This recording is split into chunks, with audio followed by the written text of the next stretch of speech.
Bismillahir Rahmanir Rahim. Alhamdulillahi Rabbil Alameen. Wa salatu wa salam ala Muhammad wa ala alihi wa sahbihi wa sallam.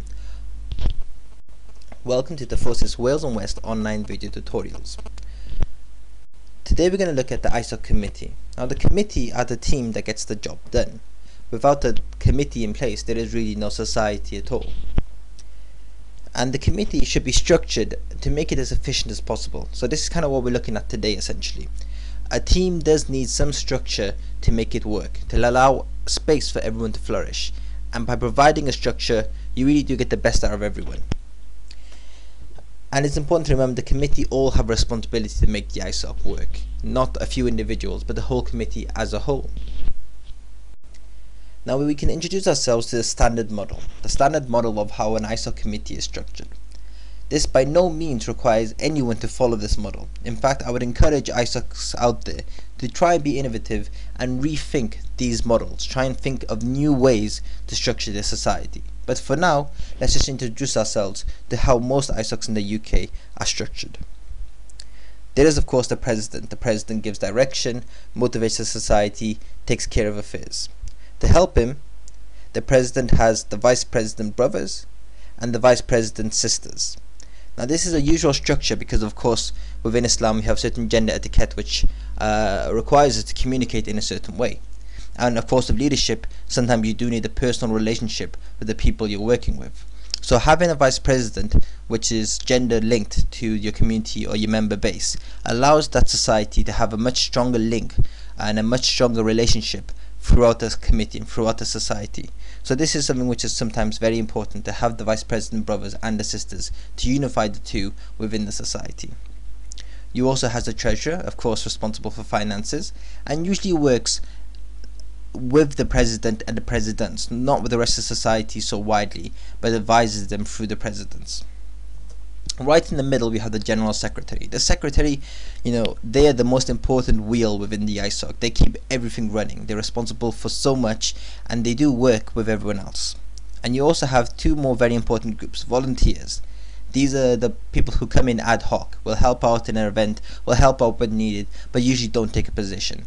Let them, operate within the realms of what they're comfortable with, which is usually not a position, and let them volunteer as necessary and employ them as needed. And of course the larger member base, the people who come to your talks, who come to your events, the ones whom you're serving, the larger Muslim community within campus. And the links are just somewhat like this. The president of course has direct links with the two vice presidents and a more direct communication with the treasurer. The general secretary works with the president and feeds through information about what's going on. The president likewise gives direction to the general secretary, who communicates with the volunteers and the members. And let's have a bit of a closer look at their responsibilities. So the president gives direction, coordinates work, facilitates decision making, public face of the ISoc. He or she is responsible for delegating work and is responsible for the ISoc as a whole. That doesn't mean they get the job done, but they make sure the job is done. They're not the ones who do all the work, but they should make sure that each area of work is delegated and has someone taking care of it. The vice presidents, they assist the president in his or her responsibilities, while also helping deal specifically with the respective member base, i.e. brothers and sisters.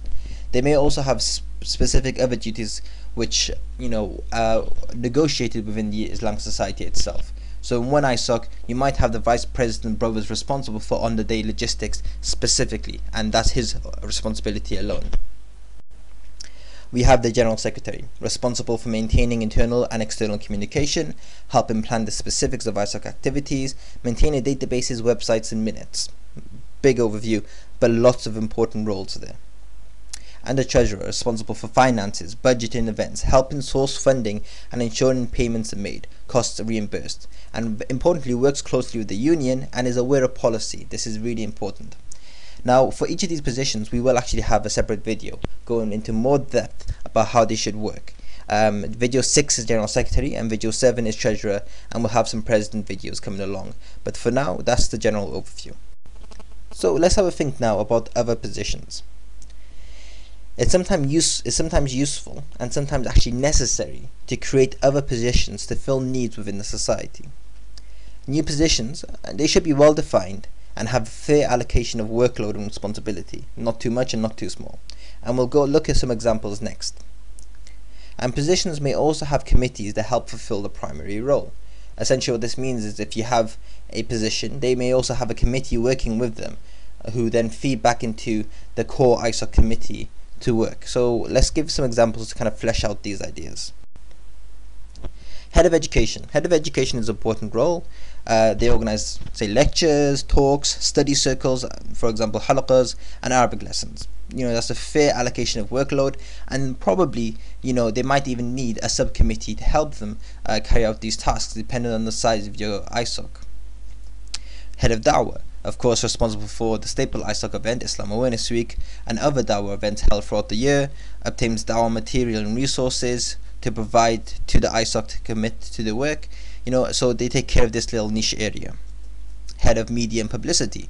So this person responsible for marketing events. That means producing posters, getting someone who's a talented designer to produce the posters, and then leaflets, printing them, allocating them to volunteers and to the rest of the committee to work out, and making sure that all the key spots are kind of hit, all the campuses, all the different mosques, wherever you need to market. So this is an example of 3 positions. Each of these positions may actually have a subcommittee to help them, bringing in more volunteers and giving them a responsibility, which isn't too much for them, but also the way they can engage with the society.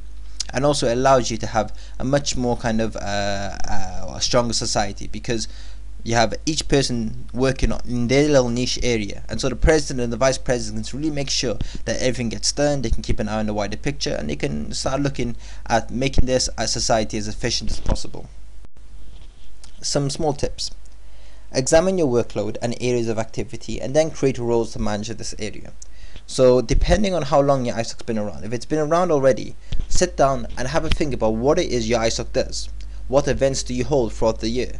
And then try and see if there's any themes running through it. Maybe you hold Dawah events and educational events. Create 2 positions to take care of each aspect. Or maybe your halaqas are very big, lots of people come to them, and they're very important. So assign one person the responsibility of taking care of the halaqas. Look at the workload and then assign responsibilities. This is a very successful way of making sure that you have a fair allocation of workload, and also you're not overburdened. Communication is key to a strong committee, having an established method of communication. And again, this is where the General Secretary comes in. It's so important that everyone in the committee knows how to communicate with each other. And it's so key to communicate this method to everyone. So whether it's by having a mailing list where everyone can send emails to each other, update each other, or having an online forum, you must have a method of communication and updating each other. Without this, the committee will fall apart because everyone will work separately. It won't be a team.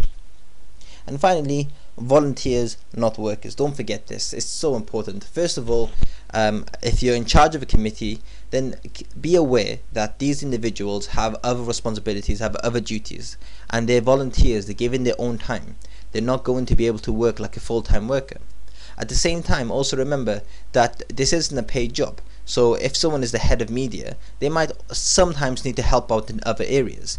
Don't if you're part of a single role, if you have a single role within a society, don't only work to that role. Keep an eye on what else needs to be done, and if something is lacking, help out. Don't work to a contract as you would in a normal job. Really just give it all you can to the success of the society. As always, you can look for some more information, some more resources on the Wales website at wales.fosis.org.uk, and you can email us at wales.isoctraining@fosis.org.uk. Jazakallah khair for listening. Assalamu alaikum wa rahmatullahi wa barakatuh.